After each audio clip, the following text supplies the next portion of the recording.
சாப்பிட போனேன். ஒரு 2 வாய் வச்சு குத்தி வாய்க்கே ஒன்றும் விளங்கலை.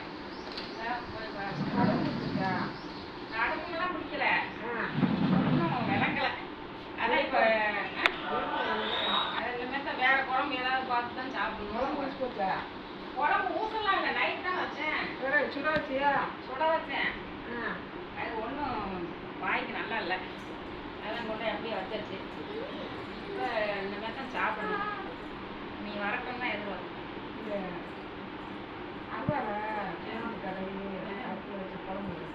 அப்படியே கண்டிச்சு விட்டுருதாங்க.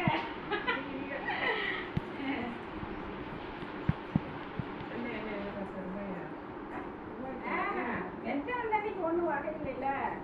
ஆனால் ஏதாவது வந்தேன்னா ஐடியா சொல்லுவில்ல, அந்த நம்ம ஏதாவது செய்யணும். தக்காளி வதக்கி சாப்பிட வேண்டியது.